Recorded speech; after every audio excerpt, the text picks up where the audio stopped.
बिस्मिल्लाहिर्रहमानिर्रहीम। नाज़रीन, प्रोग्राम जी वर्ल्ड में हम आपको खुश आमदेद कहते हैं। और रवां हफ्ते की बैनुल अक़वामी सतह पर अहम तरीन जो वाक़या था, जो डेवलपमेंट जिसे हम कहते हैं, वो समरकंद में शंघाई तावन तंजीम का सरबराही इजलास।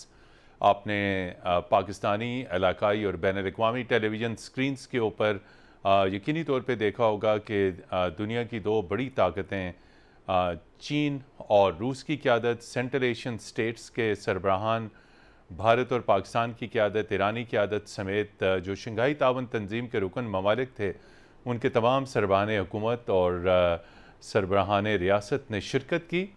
आज हम इस नुक्ते पे गुफ्तगू करेंगे कि शंघाई तावन तंजीम का प्लेटफॉर्म कितना अहम है और इस मौके पे जो पाकिस्तान ने तजवीज़ दी है कि माहौलियाती तब्दीली का जो मामला है, शंघाई तावन तंजीम अपने ऑफिशियल प्लेटफॉर्म से उसे उठाए।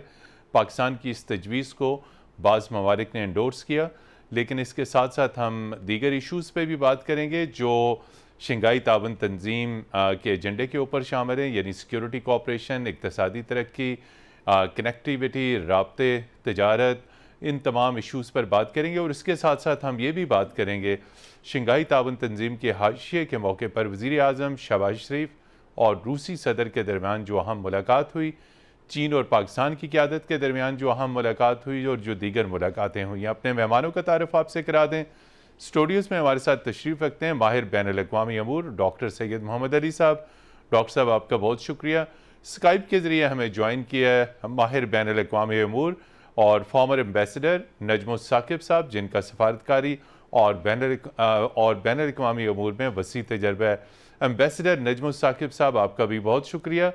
और सी पैक, पाक चाइना, शंघाई तावन तंजीम, इलाके के जितने इकनॉमिक इशूज़ हैं, ख़ास तौर पर चीन के हवाले से बड़ी गहरी नज़र रखते हैं। शकील रामे साहब अपनी तमाम तर मसरूफियात के बावजूद उन्हें हमें ज्वाइन किया है। शकील रामे साहब, आपका बहुत शुक्रिया। और चूँकि शंघाई तावन तंजीम, चाइना और ये कनेक्टिविटीज़ के मामले, तो हम शकील रामे साहब से शुरू करेंगे। शकील रामे साहब, आपने इस शंघाई तावन तंजीम के इस हालिया इजलास के ऊपर आपकी बहुत सी तहरीरें भी नज़र से गुजरी। कितना अहम इजलास है और पाकिस्तान के लिए इसमें क्या बेनिफिट्स हैं शंघाई तावन तंजीम से? देखिए, जब अभी एक तो ये चीज़ है कि जो शंघाई SCO है, इसका जो कि इम्पोर्टेंस अब बढ़ चुकी है। अगर हम ग्लोबली देखें, पहले इसके अजलास पे कोई बात नहीं होती थी। इस दफ़ा आप देखें तो पूरी दुनिया का मीडिया इस पर स्टोरीज को रन कर रहा था और हर बंदा देख रहा था कि इसका क्या रिजल्ट निकलेगा। जी। नंबर एक। नंबर दो, अभी रीजन में दो बड़ी अहम डेवलपमेंट्स हुई हैं। एक तो जो रशिया और यूक्रेन का क्राइसिस था, जिसकी वजह से रीजन में काफ़ी डिस्टर्बेंस पैदा हुई थी। दूसरा ये था कि जो अभी ताइवान का इशू था, ये भी एक रीजनल कन्फ्लिक्ट था। तीसरी जो अहम चीज़ है जो अभी डिस्कशन में नहीं आ रही थी, वो ये थी कि चाइना और इंडिया ने जो अपने यानी कि बॉर्डर पे उनका कन्फ्लिक्ट था, उन्होंने काफ़ी हद तक उसको नॉर्मलाइज करने की कोशिश की है। तो इस कंटेक्स्ट को देखते हुए जो बड़ी अहम एक मीटिंग थी, जिस पे लोग देख रहे थे कि क्या होगा, रशिया के साथ कैसे डील करेंगे या किस तरह नहीं करेंगे। मगर वो सारी चीज़ें जो कि होते हुए एक पॉजिटिव नोट की चीज़ें ख़त्म हुई हैं SCO में, जिसमें बात की गई है कि हमें यानी कि फजूल किस्म के हमें यानी मिलिट्री कंपटीशन में नहीं पड़ना, बल्कि हमें काम करना दुनिया में गुर्बत को ख़त्म करने के लिए, एनर्जी सिक्योरिटी के लिए, सप्लाई चेन की सस्टेनेबिलिटी के लिए। उम्मीद है कि पाकिस्तान सिक्योरिटी को एनहेंस करेगा चाइनीज सिटीजन को। आई थिंक ये जो पॉइंट है जिस पे पाकिस्तानी यानी कि लीडरशिप को, चाहे वो मिलिट्री है चाहे वो सिविलियन है, उसको साथ जोड़ के बैठने की ज़रूरत है।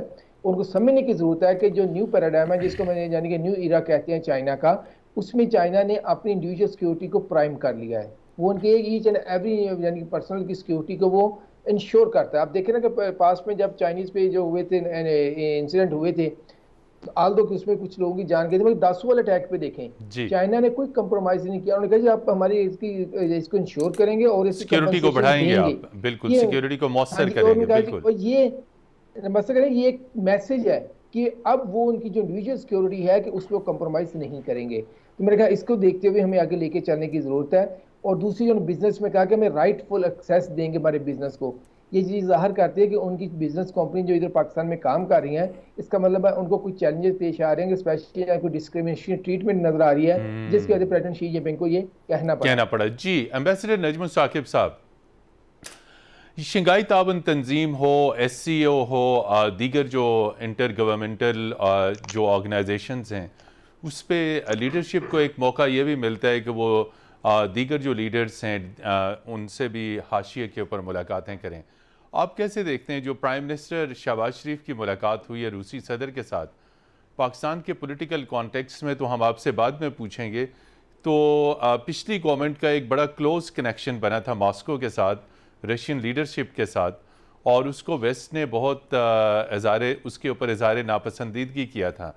अब दोबारा जब बात आई है तो जो अखबारात में हेडलाइंस आई हैं कि Russia is again offering you north stream gas pipeline project. एक तरफ रूस यूक्रेन की जंग में उलझा हुआ है, आप समझते हैं कि इस वक्त पाकिस्तान के साथ रशिया को इकनॉमिक कोऑपरेशन कर सकता है इस नॉर्थ स्ट्रीम गैस पाइपलाइन की जो उन्होंने एक मरतबा फिर ऑफ़र की है, उसमें रशिया तावन कर सकता है? सिक्योरिटी में सिक्योरिटी, सलामती, काउंटर टेररिज्म के शोबे में दोनों मुल्कों में बहुत स्ट्रॉन्ग तावन चलता रहा है। जी एम्बेसडर नजमुल साकिब साहब। जी बहुत शुक्रिया मदीन साहब, आपने एक अपने इस छोटे से मुख्तसर से सवाल में एक ऐसी तरफ इशारा किया है जी जिसपे अगर आप पिछले 4-5 दिन में देखें तो मुख्तलिफ टीवी चैनल्स पे जो ये SCO का इजलास है जी उस पे बात हो रही है, इस अहम चीज की तरफ किसी ने तवज्जो ही नहीं दिलवाई। सबसे पहले इसका जिक्र करते हैं, मुझे थोड़ा टाइम दीजिएगा। जरूर।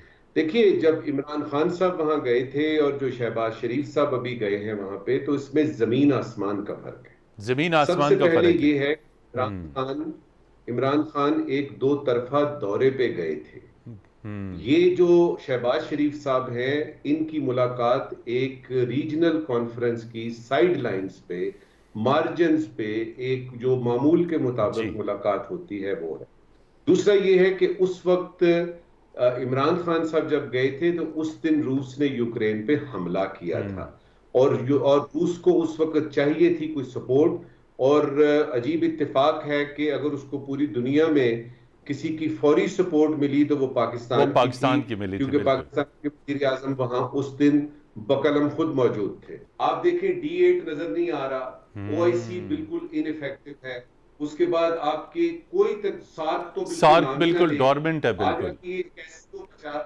जिसमें कि वो बुलाए गए, और इसमें जो अहम ममालिक हैं वो चीन है, वो रूस है, वो हिंदुस्तान है, और वो खित्ते के ममालिक हैं जिस तरह ताजिकिस्तान है, उज्बेकिस्तान है, किर्गिस्तान है। पाकिस्तान और हिंदुस्तान तो इसमें नए आए हैं। शंघाई 5 के बाद का प्रोसेस शुरू हुआ, उसको जब हम देखते हैं तो हमें पता लगता है कि 3 एरियाज हैं जिसमें शंघाई कोऑपरेशन ऑर्गेनाइजेशन जो है वो इंटरेस्ट ले रही है और इंटरेस्ट लेगी। पहला है सियासी, दूसरा है माशी, और तीसरा है सिक्योरिटी के एंगल से।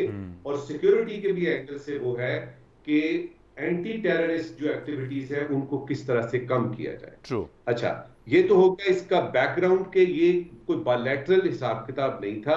और इस पे जो डिक्लेरेशन तीन सब होती है ना, उसको फॉरेन सेक्रेटरी लेवल पे, सीनियर ऑफिशियल लेवल पे, मिनिस्टरों के लेवल पे ऑलरेडी उस डिक्लेरेशन का ड्राफ्ट जो है तमाम ममालिक जो है देख चुके होते हैं, पूरा कर लेते हैं, वो उसको फाइनल कर देते हैं। सरबराहान जो है, इसमें जो चीज नहीं निकलती है सरबराहान की वजह से, वो 2 मौके होते हैं। एक होता है जब आप साइड लाइंस पे आप यानी मुलाकातें करते हैं, जिस तरह के शहबाज शरीफ साहब ने चाइना से मुलाकात की, रूस से मुलाकात की, ताजिकिस्तान, उज्बेकिस्तान, ईरान से मुलाकात की। दूसरा होता है कि एक रिट्रीट होती है जिसमें ये होता है कि ये सरबराहान जो है बगैर किसी नोट टेक करके एक यानी कमरे में बैठ जाते हैं और गप लगाते हैं। अच्छा, इनफॉर्मल, उसका गैर कभी रस्मी अखबारों में, टीवी में कोई जिक्र नहीं आता। उनमें वो खुल के कुछ बातें होती हैं जो कि सिर्फ उन तक ही रहती हैं। तो इस तरह की जो रीजनल ऑर्गेनाइजेशंस हैं उसमें जो डिक्लेरेशन या उनके जो मकासद हैं वो तो पहले से ही तय होते हैं कि भाई ये हमने क्लाइमेट चेंज पे ये बात करनी है, अफगानिस्तान पे ये बात करनी है, अमेरिका से ये बात करनी। जी डॉक्टर सैयद मोहम्मद अली साहब, ये बात सही है कि इतनी बड़ी तवक्कुआत हमें नहीं रखनी चाहिए, फिर इतने हाई लेवल पे पार्टिसिपेशन भी होती है। Should we keep some hopes from such platforms, यानी इतनी बड़ी ऑर्गेनाइजेशंस के सरबराही इजलास में हम जाते भी हैं तो हमें कोई तवक्कुआत रखनी चाहिए कि हमें कुछ मिलेगा। इतना बड़ा फोरम है, इतनी बड़ी तंजीम है, 2 बड़ी कुव्वतें हैं, पाकिस्तान कब से ऑब्जर्वर है, फिर फुल मेंबर भी है, लेकिन ट्रिकल डाउन इफेक्ट हमें नज़र नहीं आ रहा। जी बहुत शुक्रिया। मैं इत्तेफाक करता हूँ वैसे साहब की इस बात से कि जो दो तरफ़ा सिफारतकारी है उसकी एक अपनी मखसूस अहमियत है, लेकिन ऑब्वियसली मल्टीलैटरल डिप्लोमेसी में ग्लोबल लेवल पे जो एससीओ का फोरम है उसको ना सिर्फ इस खित्ते पर्टिकुलरली एशिया में उससे बहुत सी तवक्कुआत भी वाबस्ता की जा रही हैं, लेकिन मगरबी दुनिया में और मगरबी हलकों में इसके हवाले से बहुत सी तशवीश भी पाई जाती है। तो this makes it a very unique and a very important emerging geopolitical forum. तो बुनियादी मेरी जो इब्तदाई इंटरवेंशन है इसमें मेरी जस्ट 5 पॉइंट्स हैं। पहली बात ये है कि देखें, Shanghai Cooperation Organisation is Chinese multilateral forum, ये चाइना लेड है, शंघाई कोऑपरेशन ऑर्गेनाइजेशन, क्योंकि नाम ही उसका शंघाई है। तो इसमें जो कलीदी खिताब था जी जिनपिंग साहब का, वो बड़ा इंपॉर्टेंट था। उसमें जो मेरे नज़दीक सबसे इंपॉर्टेंट बात थी वो ये वार्निंग थी वेस्ट को कि जिसका जिक्र उन्होंने किया कि जी यूनिपोलर वर्ल्ड जो है ना वो दुनिया को काबिल कबूल नहीं है। अब असल बात यह है कि ये जो दोनों एक इमर्जिंग वर्ल्ड ऑर्डर बन रहा है मल्टीपोलर, इसमें क्या जो इकोनॉमिक लेड जो इकोनॉमीज और कंट्रीज हैं, क्या वो जियो पॉलिटिकल कन्फ्रंटेशन, स्ट्रैंगुलेशन और आइसोलेशन की जो मगरबी दुनिया की कोशिशें हैं उससे अपने आप को महफूज रख सकेंगी? ये बहुत बड़ा सवाल है और इस पे हम ब्रेक के बाद बात करेंगे। बिल्कुल, ये जो बड़ा अहम नुकता इन्होंने कहा है कि स्ट्रैंगुलेशन, प्रॉब्लम्स, हर्डल्स, कंस्पिरेसीज जो जियो पॉलिटिकल हैं, क्या उनका ये मुकाबला ये फोरम कर सकेगा? इस पर ब्रेक के बाद बात करेंगे। हमारे साथ रहिएगा।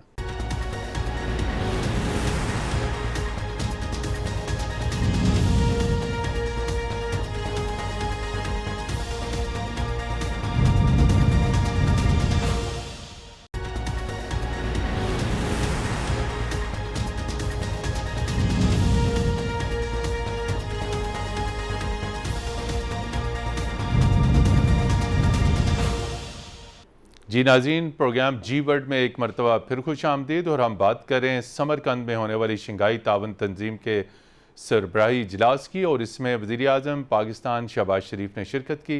बड़ी अहम मुलाकातें हुई। शकील रामे साहब, बड़े अरसे से पाकिस्तान शंघाई तावन तंजीम का रुकन है, और जिस तरह डॉक्टर सैयद मोहम्मद अली ने कहा कि जो जियो इकनॉमिक्स है और जो जियो पोलिटिकल ख़ास तौर पर डेवलपमेंट्स हो रही हैं, तो शिफ्ट आप कैसे देख रहे हैं? जो कंस्पिरेसीज़ हैं, रीजनल अलाइनमेंट्स हैं, अमेरिका इंडिया की जो क्लोजनेस है, और उसके साथ साथ आपने हाल ही में देखा कि F-16 के स्पेयर पार्ट्स अगर पाकिस्तान को मिल रहे हैं तो इंडिया पब्लिकली वावेला मचा रहा है, और ऊपर से अमेरिका की शीरबाद भी है। ये जो डेवलपमेंट्स हैं, फिर शंघाई फिर ताइवान का जिक्र डॉक्टर सैयद मोहम्मद अली साहब ने किया कि कितनी कशीदगी अरूज के ऊपर थी। इन सारी डेवलपमेंट्स के तनाज़ुर में आप शंघाई तावन तंजीम का मुस्तकबिल कैसे देखते हैं? देखें, एक तो चीज़ ये है कि शंघाई तावन तंजीम जो है ये बहुत सारे मल्टीलैटरल इंस्टीट्यूशन से डिफरेंट है। आप देखें ना कि यानी कि इसमें एक चीज़ ये है कि ये पार्टनरशिप बेस्ड ऑर्गेनाइजेशन है, जिस पे किसी पे कंपल्शन नहीं है कि सब ने एक पॉलिसी टो करें, जैसा नेटो में होता है या जिस तरह दूसरे अलाइंसेस में होता है। अब देखिए, रशिया जो है कि वन ऑफ द पायनियरिंग जो इसका मेंबर है, मगर उसके रशियन ने ये यूक्रेन क्राइसिस में बहुत से ममालिक हैं जो उसको भी सपोर्ट नहीं कर रहे, तो जान के कुछ न्यूट्रल हैं, कुछ सपोर्ट नहीं कर रहे। तो ये इस सिचुएशन इसको मद्देनजर रखते हुए हमें लगता है कि ये ऑर्गेनाइजेशन की स्ट्रेंथ है कि ये अपने मेंबर्स को साथ लेके चल सकती है, उनको प्रेशराइज करने के बगैर, जिसकी वजह से इसकी अहमियत दिन ब दिन बढ़ रही है। दूसरी बात तो ये फोरम कायम रहेगा, ये कायम रहेगा फोरम, बिल्कुल। देख, एक दूसरी बात इसके देखे कायम रहने की बड़ी और भी वजूहत है। दूसरी बात जो मैं आपसे कहने लगा था, इसके इकोनॉमिक्स देखें आप, यानी कि जो अभी एक चाइना ने तो कुछ साल पहले एक special China SCO trade and investment special economic zone जो है उधर अनाउंस किया है और स्टैब्लिश किया है। लास्ट ईयर जो इसमें इन्वेस्टमेंट थी वो 8.6 बिलियन यूएस डॉलर की थी उस जोन में, जिसमें तमाम ममालिक को बुलाता है, कंपनीज को बुलाता है, आए हमारे साथ इन्वेस्ट करें। अभी उनको अलाउ भी किया जा रहा है कि वो चाइनीज मार्केट से अपने जन के फाइनेंसेस को भी जनरेट कर सकते हैं या उसको मुख्तलिफ तरीकों से क्रिएट कर सकते हैं। नजमुल साकिब साहब, पाकिस्तान में टेररिज्म की एक नई वेव है। वेस्टर्न बॉर्डर्स पे आपने देखा है रोज़ पाकिस्तानी सिक्योरिटी फोर्सेस पे हमले हो रहे हैं। नॉर्थ वज़ीरिस्तान में इंटेलिजेंस बेस्ड ऑपरेशन है। सवात की सिचुएशन आपके सामने है। इस कॉन्टेक्स्ट में जो OIC जो शंघाई तावन तंजीम का बुनियादी थीम था सिक्योरिटी कोऑपरेशन, काउंटरिंग टेररिज्म, तो एससीओ कितनी मदद कर सकता है उसमें चीन और रूस के साथ एक ज़माने में कॉम्बैट हेलीकॉप्टर्स के लिए बातचीत भी चल रही थी, लेकिन दूसरी तरफ अमेरिका के साथ भी अभी कुछ ब्रेक थ्रू हुआ है। तो इस काउंटरिंग टेररिज्म में और जो रीजन में इस वक्त ख़तरात हैं दहशतगर्दी के, उससे निपटने में चीन और रूस शंघाई ताउन तंजीम के प्लेटफॉर्म से कितनी मदद पाकिस्तान की कर सकता है? जी, बहुत अच्छा सवाल है मतीन साहब। बहुत इससे पहले शुक्रिया। कि इसका जवाब दूं, दो तीन बातें जो अभी हो रही हैं उसके बारे में बड़ी ज़रूरत है इस बात की कि उसकी वजाहत की जाए। डिस्टिंक्शन। जी, देखिए, ब्रिक्स एक बहुत बड़ा यानी फोरम है जिसमें ब्राजील है, इंडिया है, चाइना है, रशिया है, साउथ अफ्रीका है। साउथ अफ्रीका, अभी पिछले ब्रिक्स। 2-1 महीने पहले उनका एक सरबराहों का इजलास हुआ, कुछ नहीं निकला। कुछ भी नहीं अब निकला। सवाल ये है कि कुछ भी नहीं निकला। मैंने उस पर 2 आर्टिकल लिखे, मैं ढूंढता रहा उस डिक्लेरेशन में कि कोई ऐसी बात हो, क्योंकि ब्रिक्स जब सब्सटेंशियल बनी कोई थी चीज हो। तो हमने सुना, बड़ा जरूरी है ये, हमने सुना कि वर्ल्ड बैंक और आईएमएफ के मुकाबले में रूस और चाइना जो है वो एक अलग से अपनी करेंसी बनाएंगे, अपना वर्ल्ड बैंक बनेगा, कर्जा वहां से लेगी दुनिया वगैरह वगैरह। देखिए, बातें करने को तो बहुत सी की जा सकती है, तजवीजें बहुत सी आती हैं। जो है क्या कर देगा। देखिए, ये बात ठीक है कि आपको इस तरह की चीजों को उसके सही कॉन्टेक्स्ट में देखना चाहिए। चाइनीज सिविलाइजेशन की बात है तो जाहिर है उनका अपना है, लेकिन हर जगह चाइना की चलती नहीं है ना। मसलन यूनाइटेड नेशंस में ये सारे ममालिक मौजूद हैं, अमेरिका भी है, यूके भी है, फ्रांस, रूस भी है, चीन यूरोप भी है, चीन वगैरह वगैरह। वहां पे क्या होता है? वहां पे होता है कि जो अमेरिका ड्रिवन पॉलिसी है, जो यूरोप और वेस्टर्न ड्रिवन पॉलिसीज हैं, वो डोमिनेट करती हैं। इसमें थोड़ा सा हकीकत पसंदाना होने की बड़ी जरूरत है कि जिस फोरम में आप जा रहे हैं उस फोरम में आप देखें कि आप मल्टीलैटरली या रीजनली उस पूरे के हिस्से का जो है वो पूरा जो फोरम है उसमें अपनी आवाज किस तरीके से बता सकते हैं, अपना नेशनल इंटरेस्ट अपने सामने रखते हुए। और इसमें बहुत जरूरी है कि आप पहले सब तो ये है कि शिरकत करें, दूसरा ये है कि आपको अपने नेशनल इंटरेस्ट का पता हो, और आप जब जो ही मौका मिले, क्योंकि हर जो यानी सरबराह है यानी हर यानी मुल्क का, उसको प्लीनरी में इजाजत होती है, वो बात करता है, स्टेटमेंट देता है। इसमें मैंने देखा कि हमारी स्टेटमेंट्स बहुत नपी तुली थी और उसमें हमारा नेशनल इंटरेस्ट वाज़े तौर पे नजर आ रहा था। लेकिन सिक्योरिटी के एंगल से, काउंटर टेररिज्म के एंगल से, क्लाइमेट चेंज के एंगल से या सैलाब की इमदाद के एंगल से कोई फौरी तौर की चीज आप एससीओ से तवक्को नहीं रख सकते। जी, डॉक्टर सैयद मोहम्मद अली साहब, एक हमने देखा हाल ही में बहुत ब्रेक थ्रू हुआ पाकिस्तान और अमेरिका के डिफेंस ताल्लुकात में कि अमेरिका ने एग्री कर लिया है कि पाकिस्तान को F-16 के जो स्पेयर पार्ट्स हैं वो दिए जाएंगे। एक तरफ चीन के साथ हमारा स्ट्रॉन्ग डिफेंस कॉपरेशन है, रशिया के साथ बातचीत चली थी, कुछ हेलीकॉप्टर्स मिले।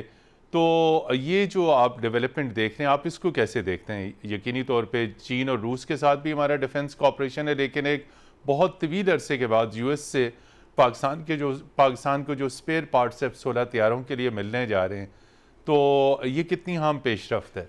ये बहुत अहम सवाल है। मैं इसको लिंक करूँगा अपनी पिछले जवाब से कि देखें, यूनिपोलैरिटी की तरफ तशवीश का इजहार किया गया एससीओ के फोरम से चीनी क़यादत की जानिब से, और आप जानते हैं कि रूस भी इसको शेयर करता है, इंडिया भी इसको शेयर करता है।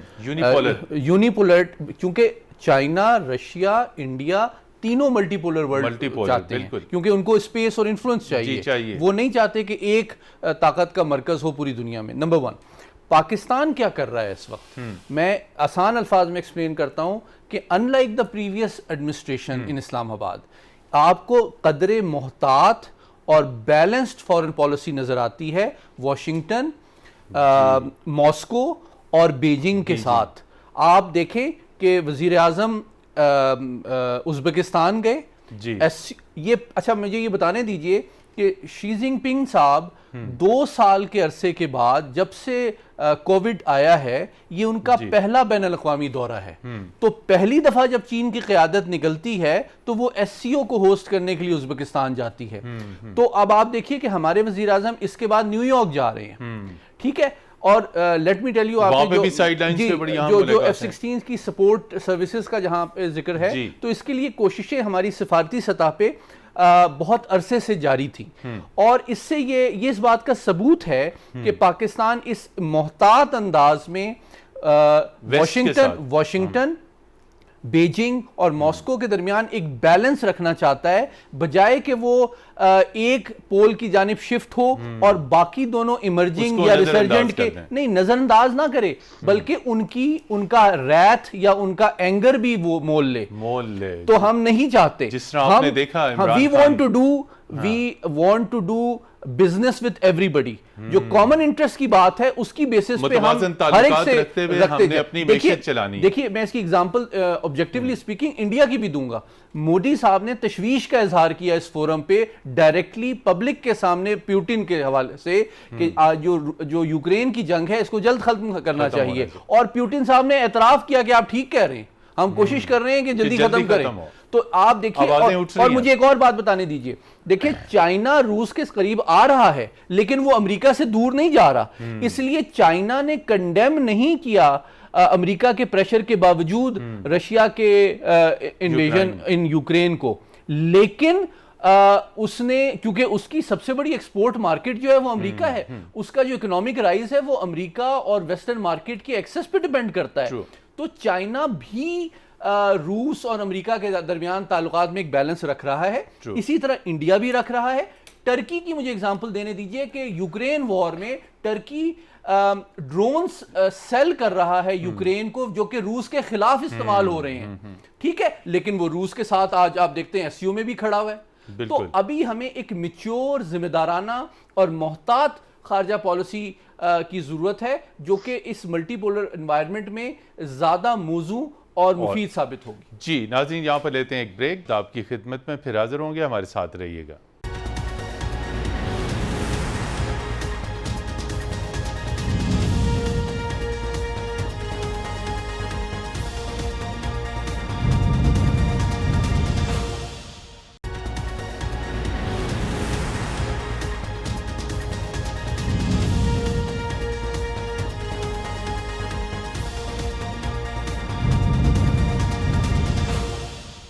जी नाज़रीन, प्रोग्राम जी वर्ल्ड में एक मरतबा फिर खुश आमदीद, और प्रोग्राम का लास्ट सेगमेंट है वक्का में अपने पैनलिस्ट से हम बात करेंगे। शकील रामे साहब, आप कैसे देखते हैं ये जो एससीओ का प्लेटफॉर्म है, इसमें चाइना भी है, और चाइना और पाकिस्तान के दरमियान सी पैक के ऊपर गुज़िश्ता कई माह में आपने देखा कि बहुत सारी कंस्पिरेसी थ्योरीज आई, चीन के सफ़ीर वापस चीन चले गए थे, अभी भी हमें उसके ऊपर कुछ प्रोग्रेस नज़र नहीं आ रही। तो एक तरफ तो तंजीम के फोरम के ऊपर तो कनेक्टिविटी और इक़्तिसादी तावन की बात की जाती है, आखिर ज़रा बताइए, चूँकि वक्त बहुत कम है, सी पैक के ऊपर क्या नुक्ता नज़र है दोनों मुल्कों का, क्यों ये स्लो हो रहा है? देखिए, इसमें जो है सेकंड फेज जो सी पैक है ये इंडस्ट्रियल कॉर्पोरेशन की है जी, एग्रीकल्चर की, जिसमें प्राइवेट सेक्टर का अहम रोल है, और हमारे ईज ऑफ डूइंग बिजनेस जो हमारे इंडिकेटर्स हैं वो बड़े पुअर हैं, जिसकी वजह से हमारा काम स्पीड अप नहीं हो रहा। जी, दूसरी जो बात कर रहे हैं, एससीओ पे भी बात हो रही थी, इकोनॉमिक लिंक, जिसके यानी कि एज ए रीजनल फोरम, देखें चाइना ने अभी दो जो इनिशिएटिव लिए हैं, एक एशियन इंफ्रास्ट्रक्चर इन्वेस्टमेंट बैंक जो कि वर्ल्ड बैंक बड़ी अहम पेशरफ्त का बैंक बन चुका है, जिसको यानी कि जिसमें 100 से ज़्यादा ममालिक उसमें शामिल हैं और वेस्ट के भी। दूसरा जो है कि BRI, जिसमें 146 ममालिक शामिल हो चुके हैं, जो बहुत बड़ा डेवलपमेंट प्रोजेक्ट है। तो चाइना जो बॉर्डर बनाना चाहता है वो सिर्फ बातों में नहीं है, वो यानी कि सिर्फ प्रैक्टिकली बात करके नहीं निकल जाता, वो कंक्रीट स्टेप लेता है। जहाँ तक आपने बात की चाइनीज एम्बेसडर की, तो चाइनीज एम्बेसडर कोर्स पे गए हुए थे, वापस नहीं गए थे। वो उनका, आपको ये बात मैं बताता चलूं कि चाइनीज एम्बेसडर जो पाकिस्तान में है, जो बहुत एम्बेसडर हैं जो उनकी कांग्रेस के भी मेंबर हैं, अदरवाइज पूरी दुनिया में उनका ऐसा कोई एम्बेसडर नहीं है जो उनकी कांग्रेस का मेंबर हो। तो इतनी ज्यादा हाई प्रोफाइल एम्बेसडर है पाकिस्तान को, बहुत हाई प्रोफाइल यानी कि है, ये बहुत इंपॉर्टेंस देते हैं। कमी कताही यही है, हमें अपनी ईज ऑफ डूइंग बिजनेस को सेट करना पड़ेगा और एक स्ट्रॉन्ग सेंट्रल बॉडी बनानी पड़ेगी, जैसा सी पैक थी, मगर अनफॉर्चुनेटली अभी ये गवर्नमेंट समझती है कि बहुत जरा वो अक्लमंद है और उन्होंने आते उसको खत्म कर दिया। जी नजमुल साकिब साहब, आपने देखा कि भारतीय वज़ीर आज़म की भी शिरकत थी, और इसमें यकीनी तौर पर इंडिया रशिया के दरमियान भी बड़े स्ट्रॉन्ग ताल्लुकात हैं, चीन के साथ भी तिजारती ताल्लुकात बहुत मजबूत हैं, लेकिन इंडिया पाकिस्तान की लीडरशिप दोनों वहाँ पे मौजूद थे, मुलाकात ना हो सकी, और एक्सपेक्टेशंस थी कि कहीं आते जाते हैंड शेक, कहीं मुलाकात होगी। तो इतने बड़े फोरम्स पे एक अपॉर्चुनिटी होती है कि जी हैंड शेक हो जाए, दो बड़ी जौहरी कुव्वतें हैं, लेकिन मुलाकात नहीं, ताल्लुकात में तनाव है उसी तरह। जी इसका मतीन साहब हमें पहले ही पता था, और जब हमारे फॉरेन ऑफिस ने पूरा देख ताक के देख लिया तो एक बयान भी दे दिया कि जी कोई मुलाकात करने का नहीं है। और बात भी ठीक है, मुलाकात अगर हो जाती तो मतीन साहब बात क्या करनी थी, बात क्या करनी थी, बिल्कुल। इतनी सारी बातें हैं उसमें बात क्या करनी थी। लिहाजा इस वक्त ना माहौल है, ना वक्त है, ना ही उसका तनाजुर कोई बनता है कि दोनों जो है वो ममालिक। और आपने जो इशारा किया चलते चलते, उसके लिए जनरल मुशर्रफ होना आपका बड़ा जरूरी है कि सीट पे बैठे बैठे आप यानी चलते जाएं और चलते बिल्कुल आप उसके लिए हैंड जिगरा शेक कर चाहिए। लें। अच्छा, अभी ये है इस वक्त की आखिरी बात मेरी तरफ से जी प्लीज। कि पाकिस्तान और इंडिया एससीओ के मेंबर तकरीबन एक ही वक्त में बनते हैं। बिल्कुल। पाकिस्तान के लिए एससीओ में सबसे ज्यादा जो अहम बात है वो ये है कि किसी भी किस्म का प्रो इंडिया अगर कोई काम होता है तो पाकिस्तान वहां मौजूद है। और पाकिस्तान इंडिया की मौजूदगी में रीजनल जो यानी हिसाब किताब है उसमें अपनी आवाज खुद उठा सकता है, ना कि जिस तरह फेटफ में है वहां वो मेंबर नहीं है और इंडिया अपनी चालें चलता रहता है। लिहाजा पाकिस्तान को जो अपनी फॉरेन पॉलिसी रखनी है वो अपनी जो मौजूदा इस वक्त की यानी पॉलिटिकल अनसर्टेनिटी है इसको खत्म करना है सबसे पहले, और उसके बाद अमेरिका और चाइना उसके दरमियान बैलेंस करना है और एक रास्ता निकालना है कि हिंदुस्तान के साथ नॉर्मलाइजेशन ऑफ रिलेशंस कैसे हो सकते हैं। जी डॉक्टर सैयद मोहम्मद अली साहब, इंडिया का एंगल उन्होंने देखा। हम आपसे ये जानना चाहेंगे कि इस बरस इंडिया में काउंटर टेररिज्म की मशक़ें हो रही हैं शंघाई ताउन तंजीम के प्लेटफॉर्म के ऊपर, लेकिन पाकिस्तान का कोई रेगुलर इसमें कॉन्टिजेंट नहीं जा रहा, रिप्रेजेंटेशन होगी। तो ये अगर इस किस्म का तनाव रहा, और पिछले बरस आपने देखा कि पाकिस्तान में मशक़ें थी लेकिन इंडिया का भी कॉन्टिजेंट नहीं आया, तो ये एक पहले भी बात हुई, मल्टीलैटरल फोरम्स हैं, इन फोरम्स के ऊपर भी अगर हम खिंचाव का शिकार रहेंगे, क्या वजह इंडिया पाकिस्तान एक दूसरे के मुल्कों में इन मशकों में शिरकत नहीं करते? मैं क्विकली क्लैरिफाई कर दूं कि देखिए ये तो एपेक्स बॉडी का इजलास था एससीओ में, लेकिन इसके कई सब्सिडरी ऑर्गन्स हैं और जिसमें रेगुलरली पाकिस्तान जो है सिक्योरिटी के हवाले से 2 स्टार लेवल पे, 3 स्टार लेवल पे, 4 स्टार लेवल पे इंगेजमेंट्स रही हैं, जिसमें regional security cooperation, counter terrorism के हवाले से कोऑपरेशन को बढ़ाने के हवाले से बात भी होती है, एक्सरसाइजेस भी होती हैं। दूसरी बात मैं क्विकली, क्योंकि आपका प्रोग्राम ख़त्म हो रहा है, 3 बातें करता चलूँ जो पाकिस्तान के वज़ीर आज़म ने भी उठाई, लेकिन फ्यूचर के लिए पाकिस्तान के लिए एससीओ से मेन तवक्कुआत हैं। नंबर 1 कि एससीओ का जो फ्यूचर है वो आप डिप्लोमेटिकली तो वो एक्सपैंड कर रही है ऑर्गेनाइजेशन, लेकिन जो इसको जियोपॉलिटिकल और जो स्ट्रेटेजिक चैलेंजेस हैं उससे निपटने के लिए जो मेन इशू है वो अफगानिस्तान की स्टेबिलिटी और सिक्योरिटी है, जिसमें अगर ये जो तमाम ममालिक, चाहे वो सेंट्रल एशियन हो, चाहे ईरान हो, चाहे चाइना हो, चाहे रशिया हो, अपना टाइमली सब्सटेंटिव कंट्रीब्यूशन नहीं करेगा तो वो अपॉर्चुनिटीज जो इकोनॉमिक इमर्ज कर रही हैं उनसे शायद टाइमली फ़ायदा उठाया ना जा सके। दूसरी बात ये कि जो कनेक्टिविटी है उसके प्रोजेक्ट्स का भी टाइमली और क्विकली कंप्लीट होना ज़रूरी है, ताकि इंडिया अगर कोई और ज़रियों से, चाबहार या किसी और ज़रिए से कराची या गवादर को आइसोलेट करना चाहता है तो वो आप टाइमली अपॉर्चुनिटी दें ट्रेड की और सेफ वेन्यू दें और अफोर्डेबल और ईज ऑफ डूइंग बिजनेस दें, तभी ये जो ख्वाब है, इस रीजन का जो पोटेंशियल है वो शर्मिंदा ताबीर हो सकेगा।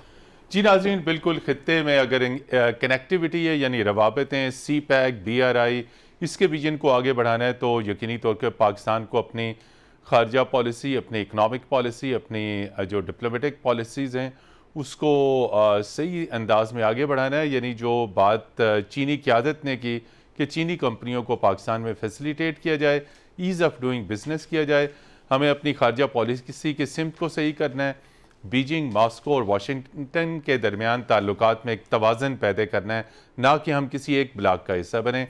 डॉक्टर सैयद मोहम्मद अली साहब, एम्बेसडर नजमुल साकिब साहब और शकील रामे साहब, आप तीनों हजरात का बहुत शुक्रिया। प्रोग्राम जी वर्ल्ड की टीम को अगले इतवार तक के लिए इजाज़त दीजिए। खुदा हाफिज़।